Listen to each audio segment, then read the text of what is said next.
pessoal, tudo bem com vocês? E sejam bem-vindos a mais um episódio de Lendo The Star Shepherd, né? Lendo em inglês com o livro The Star Shepherd. Nós estamos lendo aqui esse livro em inglês com que eu possa ajudar vocês a melhorar aí a pronúncia, a leitura e adquirir vocabulário quando vocês procuram, né? O que as palavras novas significam, isso ajuda a melhorar o vocabulário de vocês.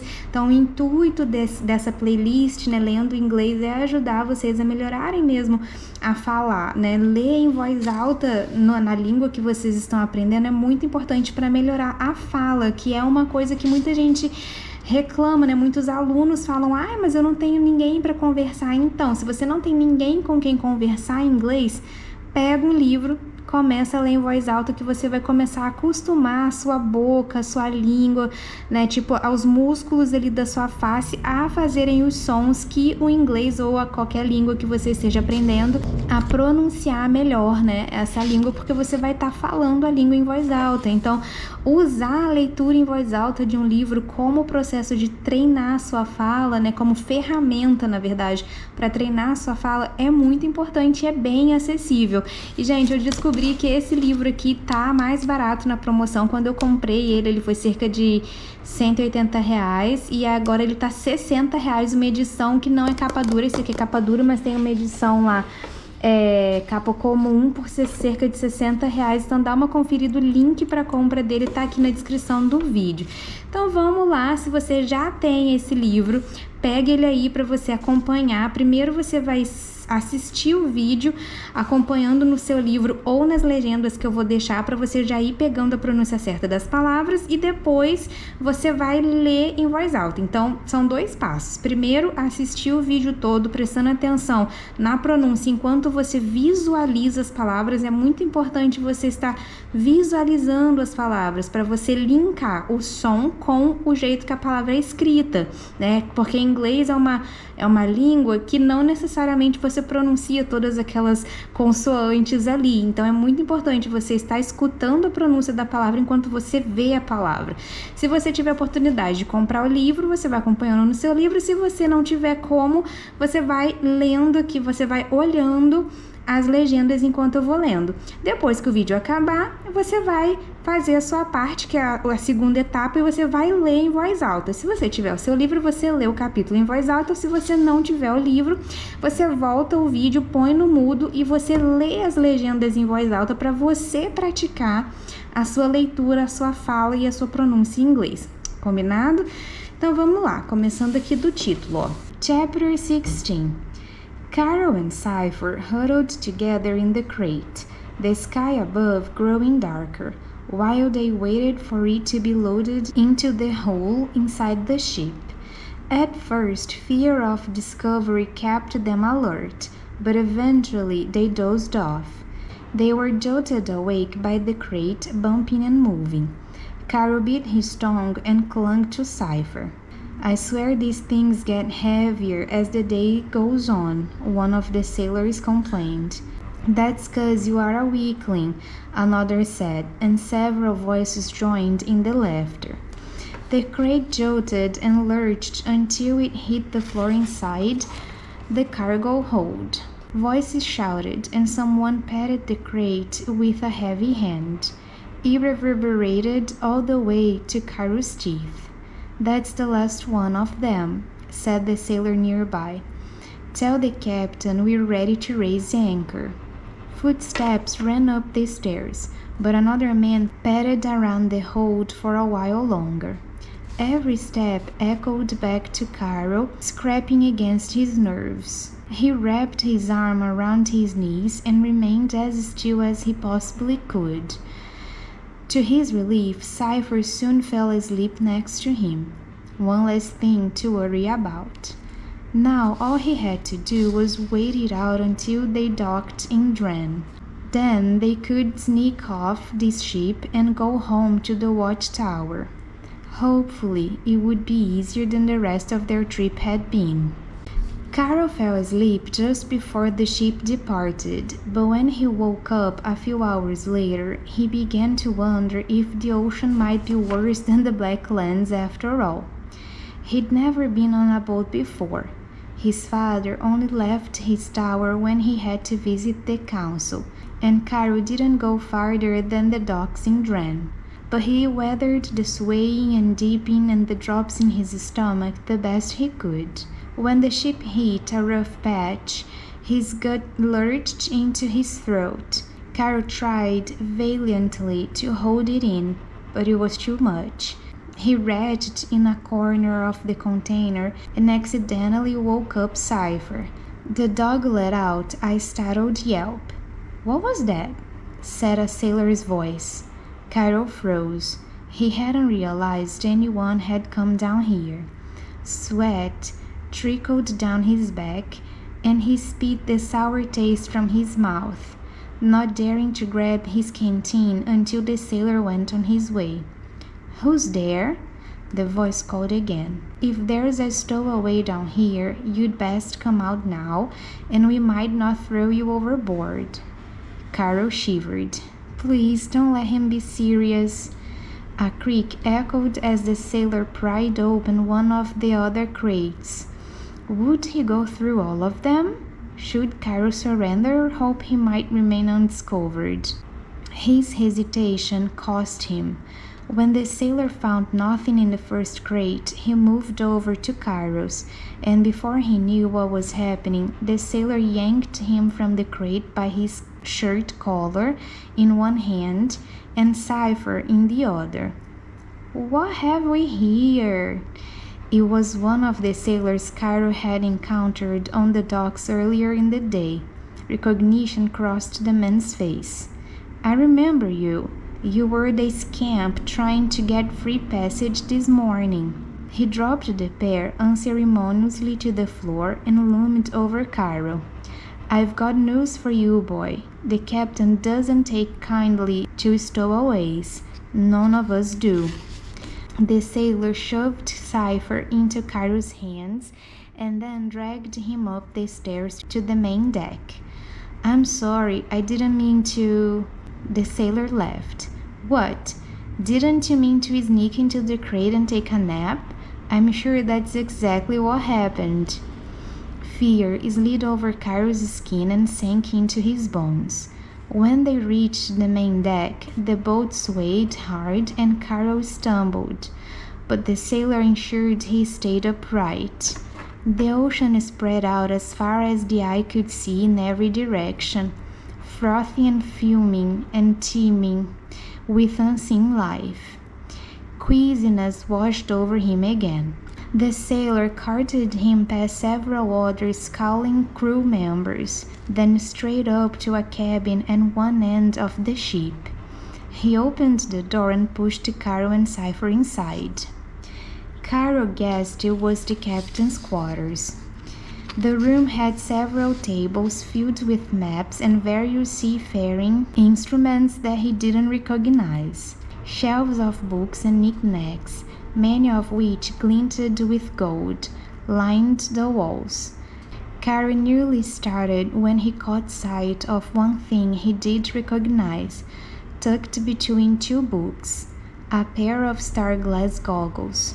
Behind his deck at the center of the room sat a woman with wildly curly dark hair and a grim expression.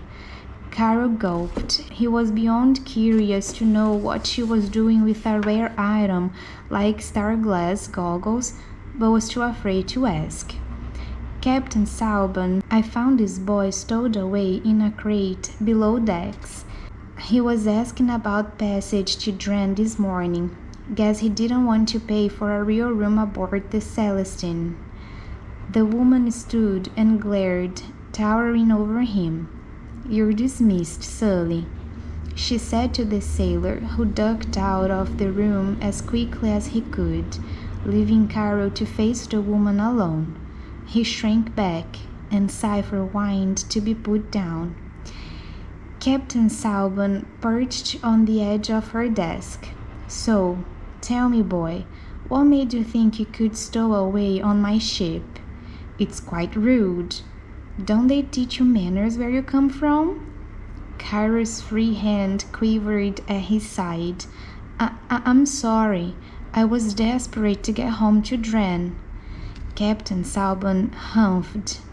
Why, and why, pray tell, are you traveling alone? Carol straightened up.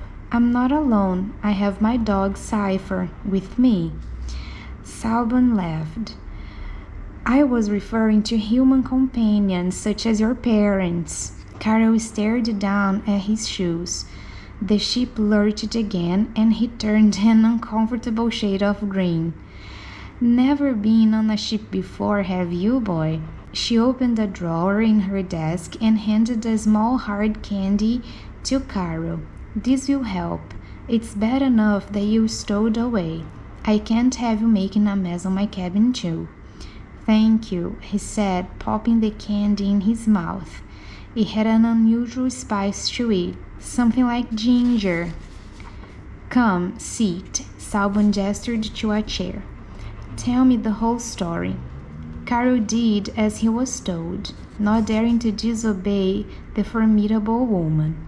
When his paws hit the floor, Cypher waltzed right up to Salban and wagged his tail like he was expecting a treat.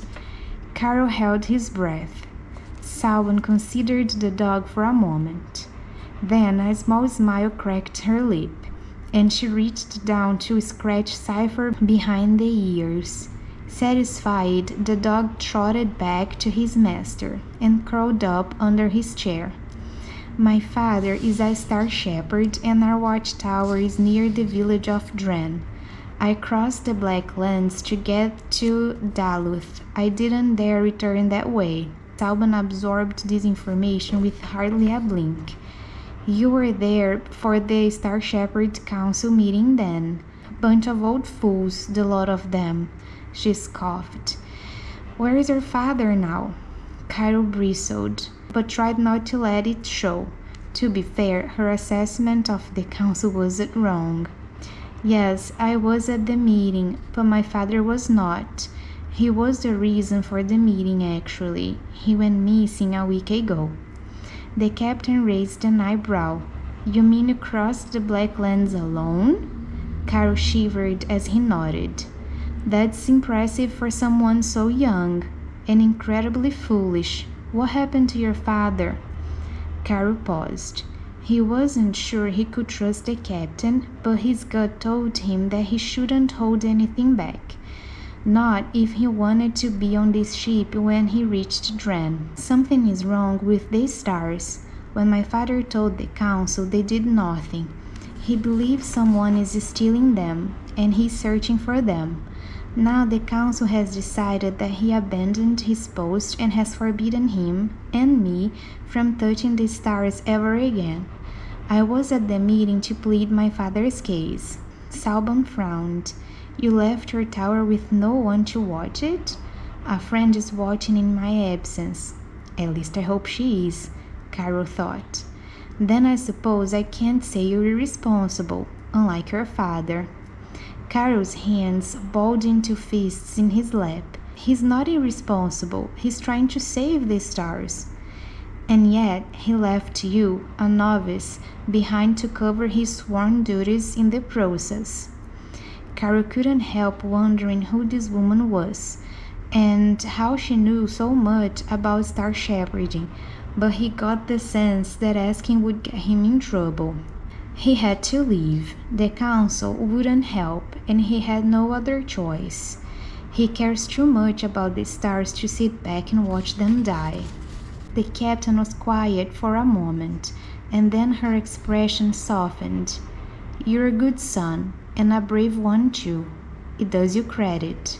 But before she could say anything else, an awful noise sounded from the deck. It was one Carol knew well, the sound of gears crunching when something was caught in the works. Captain Salban sprang up and strode onto the deck, with Carol trailing after. Sailors raced to and fro, trying to get the ship's sails under control. Carol could see from here that smoke coiled out from the rigging high up on the mast. What happened? Salban grabbed the nearest crew member. Not sure, Captain. The sail just stopped working as we tried to turn toward Dren. Well, fix it. We're not sure how. It's brand new, and they're supposed to last for a decade, the sailor said. Carol tugged at Captain Salban's sleeve. Excuse me, he said. She frowned at him. Not now. Go back to my cabin. I'll deal with you later. Carol took a deep breath. But I can fix the rigging, ma'am. My father was a clockmaker before he became a star shepherd. The captain's eyes roved back to Carol. You know how to fix this? His heart thundered against his ribs. I sure hope so, he thought. Yes, I've seen gears that work like that before. They're simple, really, and your sailor is right. They should last for years. Then why aren't they working? Carol squinted up at the sails. See those sticks? It looks like a bird made a nest in there. It's messing up the works and probably made a cog fall out of place. He scanned the deck, then found what he was searching for. See? Here it is. He picked up the glinting piece of brass that had gone unnoticed over by the edge of the ship. Captain Salban considered Carol for a moment longer. All right, if you can fix that rigging, you might just earn yourself passage. Go on, she said. Nervous energy filled Carol's limbs as he was given a harness the sails used to clamber up the mast to the crow's nest. He grabbed the small case of tools he had brought with him in his pack and held his breath as one of the sailors helped him shine up the mast. Don't look down, Carol said to himself over and over. With the way the mast swayed, he was very, very glad that the captain had given him that ginger candy earlier. When he reached the smoking part of the rigging, he set to work clearing out the empty nest. He was relieved to see that the design of the rigging was relatively simple, far simpler than his father's cart, and with the right tools and a careful touch, he should be able to make short work of it. First, he gently adjusted the remaining gears that had been twisted out of place. Then he replaced the one that had fallen to the deck. He tightened a few more bolts and screws, then sighed with relief as the gears moved properly again. Lower me down, he called. Descending was far worse, but he closed his eyes and climbed down the mast, not opening them until his feet hit the boards of the deck. Give him a whirl, first mate, the captain ordered, and the sailor behind the steering wheel turned it toward Dren and pressed the button controlling the sails. The clockwork in the rigging clicked, and the sails pivoted. A cheer went up from the crew. Salban gave Carol an appraising look. As a general rule, I dislike star shepherds on principle. Your counsel and your father are exactly why. She cracked her knuckles, making Carol jump. But I like you, boy. I'll let you stay on until Dren. You've been through enough, and we're halfway there anyway. What's your name? Carol's eyes were wide. My name is Carol. Well, Carol of Dren. Salban clasped his hand in his leathery grip. Welcome to the Celestine. Ai, que bacana esse episódio, o Carl sendo aí, né, o herói de novo, ajudando aí os sailors que não conseguiam arrumar as engrenagens lá e conseguindo aí, né, a passagem de volta para Dren. Gente, mal posso esperar aí o próximo episódio para ver o que ele vai arrumar quando ele chegar lá na Watchtower dele. Será que a Andra ainda tá conseguindo ajudar? Será que não? O que aconteceu? A gente vai descobrir provavelmente no próximo capítulo. Então, pessoal, é isso aí. Espero que vocês tenham gostado desse vídeo. Se você gostou, clique em gostei, que isso me ajuda bastante. Se inscreve no canal. Se você já é inscrito no canal, envia esse vídeo ou os vídeos do canal que você gostar para todas as pessoas que você puder enviar. Isso me ajuda bastante, ajuda o canal a crescer. Então, já agradeço desde já quem puder enviar os vídeos do canal, recomendar o canal para outras pessoas. Isso é o que mais me ajuda. E Agradeço por vocês terem chegado até aqui no finalzinho do vídeo, isso também ajuda bastante. Espero que vocês estejam aqui no próximo episódio do The Star Shepherd e nos outros vídeos também, pessoal. Muito obrigada e até o próximo. Tchau!